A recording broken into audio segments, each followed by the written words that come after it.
पुण्यामध्ये सगळ्यात मोठा भेडसावणारा प्रश्न म्हणजे वेस्ट मॅनेजमेंट, अर्थातच कचऱ्याचं मॅनेजमेंट. आता सध्या कोथरूडमध्ये आपण उभे आहोत. याच बाजूला तुम्ही बघू शकताय कोथरूड कचरा डेपो देखील आहे आणि माझ्या मागे देखील कचऱ्याच्या मोठ्या मोठ्या गाड्या देखील उभ्या आहेत कचरा घेऊन. पण आता इथे प्रश्न असा आहे की कचऱ्याचं मॅनेजमेंट खरंच व्यवस्थितपणे होतं आहे का, तर याचं उत्तर नागरिकांकडून मिळालेलं आहे नाही. काही सामाजिक कार्यकर्त्यांनी देखील या गोष्टीवरती आवाज उठवलेला आहे की कोथरूड कचरा डेपोमध्ये प्रमाणापेक्षा जास्त कचरा सारखा साचतोय, त्याची विल्हेवाट व्यवस्थितपणे लावली जात नाही आहे. पावसाळ्याचे दिवस आहेत, पाऊस पडल्यामुळे कचरा कुजत चालला आहे आणि परिणामतः सर्व परिसरामध्ये या गोष्टीचा दुर्गंध पसरलेला आहे. डास, माशा आणि सर्व प्रकारच्या आजारांना आमंत्रण देण्याच्या गोष्टी कोथरूड कचरा डेपोमध्ये चालल्या आहेत. आता मग ह्याच्यावरती उपाय काय, तर काही सामाजिक कार्यकर्त्यांनी मागणी केलेली आहे की या गोष्टीचा विल्हेवाट लावण्यासाठी लवकरात लवकर प्रशासनाने या गोष्टीमध्ये दखल घ्यावी. आणि अजून एक प्रमुख मागणी इथे आपल्याला दिसते ती म्हणजे कचरा डेपोचं स्थलांतरच करावं. म्हणजे इकडनं कचरा डेपो हलवून तो दुसऱ्या भागामध्ये स्थलांतरित करावा अशी मागणी जोर धरताना दिसते.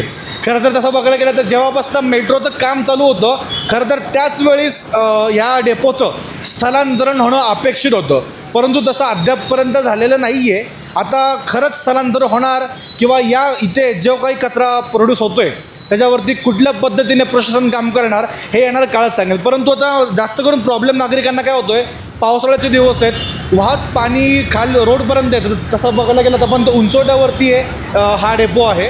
तर ते जेव्हा पण पाऊस पडतो तेव्हा संपूर्ण कचऱ्याचं पाणी जे आहे ते रस्त्यावरपर्यंत येतं आणि गाड्यांचे सतत येत असल्यामुळे संपूर्ण रस्ता जो आहे तो तेलकट होऊन जातो आणि त्याच्यामुळे अपघाताचं प्रमाण देखील वाढलेलं आहे. अशा काही नागरिकांनी आपल्याकडे तक्रारी देखील केलेल्या आहेत.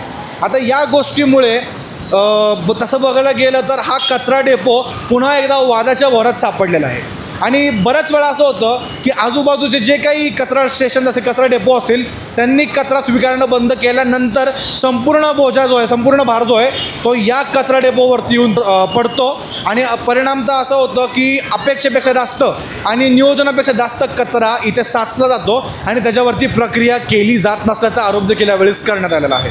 मग त्याला उपाय काय, तर लवकरात लवकर आजूबाजूचा फुरसुंगी असेल, रुळी कांचन जो काही परिसर असेल तिथल्या लोकांशी विचारविनिमय करून या गोष्टीला कायमस्वरूपी तोडगा निघाला पाहिजे, अशा प्रकारच्या मागण्या सध्या जोर धरताना आपल्याला दिसून येत आहेत. आता या गोष्टीवरती म्हणजेच या कचरा डेपोवरती तुमची मतं काय आहेत किंवा या कचरा डेपोवरती अशा काय प्रक्रिया केली पाहिजे.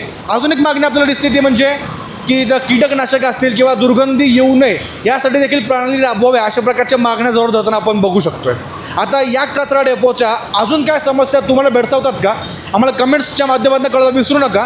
आणि अजून एक गोष्ट जातात आहे की ते नमूद करावी वाटते ते म्हणजे पुणे महानगरपालिकेने या गोष्टीमध्ये व्यवस्थितपणे लक्ष घालावं आणि व्हेकल्स जे आहेत, आता मोठ्या मोठ्या ज्या गाड्या कचरा वाहणाऱ्या ज्या आहेत त्यांच्या प्रमाणामध्ये वाढ करावी अशी मागणी नागरिकांनी केलेली. आत्ता जसं बघायला गेलं तर 2 ते 4 आहेत असं नागरिकांनी आपल्याला सांगितलेलं आहे.